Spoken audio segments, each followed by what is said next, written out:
How many times have you said that things were going so great and then you hit a wall? Or how many times have you heard someone else say that they would have done things differently, but their back was against a wall? Maybe the wall has shrunk a little bit and you've thought, I would get this done, but there are too many roadblocks. Or maybe you're a little more athletic and you've thought, I can't do that, there's too many hurdles. No matter the size of the wall, walls are something that have been prevalent in humanity throughout time, throughout creation. Walls or fences or those things that block a path have been understood by man. They've been understood for a lot of reasons. They're easy to understand and easy to see because physical walls have existed forever. There have been boundaries, borders, the Great Wall of China, the Berlin Wall, the walls of Jericho, the fences that separate our yards today. Physical walls have existed throughout time, and so they're easy for us to understand. Mental walls are also easy for us to understand. Negative thinking and the things that block us from thinking and acting the way we should are something that man knows very well. There are also spiritual walls, those things that keep us from spiritual growth, keep us from living the life that God has called us to live. And no matter how we justify, no matter how we understand, no matter how we rationalize walls and things that keep us from doing what we need to do, it's important this evening to understand that God also understood this principle, and He gives us a great scripture to help us when we face walls in our life. In the 18th Psalm, David is writing about thanksgiving. He is very thankful that he has become king of Israel. And this was not a road that was easy for him. He faced many struggles, a lot of adversity on his path to becoming king. And so the 18th Psalm, he is not only thanking God for now this opportunity, but he's really giving God all the credit for getting him through those things and making him king. In the 29th verse of the 18th Psalm, he says, "For by thee I have run through a troop, and by my God have I leaped over a wall." You see, walls are nothing new to man. Walls are nothing new to Christians. But as Christians, we must understand that God helps us leap over the walls that we face in life. What are some of these walls that we must leap?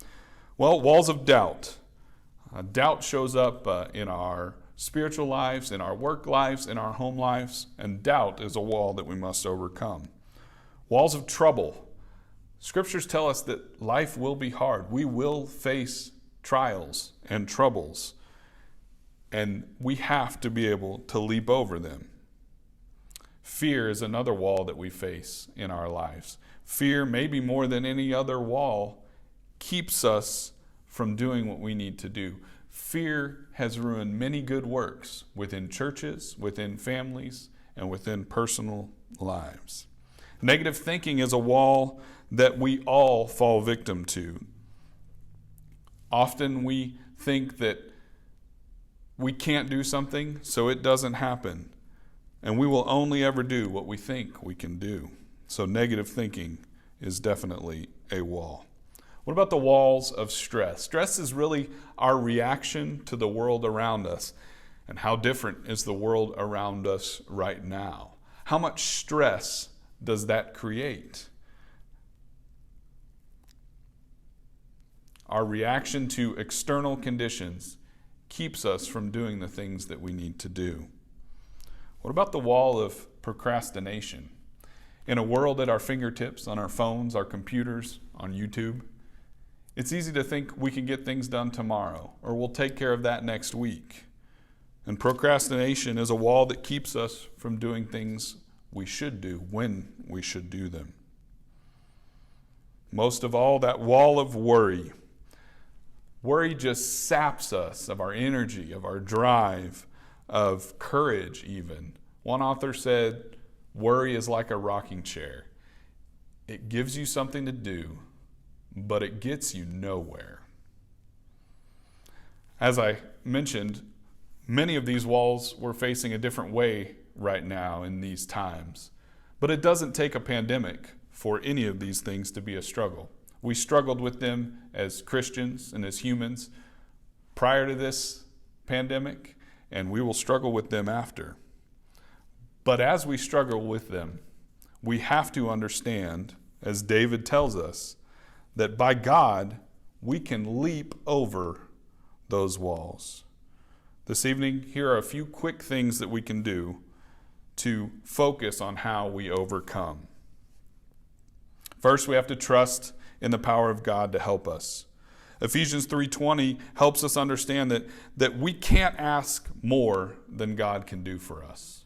God is all-powerful, and God will help us if we trust in that power. We have to have that mustard seed faith that brings about works, that action that is talked about in James 2. We have to press on toward the goal. We have to run the good race. We have to have faith that pushes us. We have to do things that are positive. In James chapter 1, verses 18 through 22, we understand that doing things positive is being doers of the word. We can't just think about it. We can't just talk about it. We have to do. In order to overcome walls and to leap over them, we have to pray daily for wisdom. God promises us, in James 1:5, we understand that He will give us wisdom. And there are many other scriptural examples of God blessing Christians with wisdom. We have to pray often because there is power in prayer. In order to leap over walls, God tells us that we can't quit. Temporary setbacks will always be part of our life, part of our church life, part of our home life, part of our personal life, and even our inner monologue. Things will go differently than we planned, but that doesn't mean that we quit. We have to be patient. We have to find another way to get things done, to get the things that God calls us to do done. And maybe most importantly, to leap over walls, we have to ask others for help. What a blessing, what a great opportunity it is to be a member of a church family. Hebrews 10, Galatians 6, so many other places tell us we need each other. And in order to leap walls, we will have to do it together. I don't know what walls you may be facing or up against. I don't know what roadblocks or hurdles are slowing down your walk with God. But I do know that we all have them, and I do know that we can all leap over them, because that's what the scriptures tell us. And most importantly, more than any of each of our specific walls or hurdles or roadblocks, there is one ultimate wall, the wall of sin that separates us from God. And just as he says in the 18th Psalm, God has given us a plan of salvation. God has given us a way to leap over that wall as well. As you go through the rest of this week, I hope you don't see roadblocks or hurdles or walls. I hope you see opportunities to let God help you leap over troubles.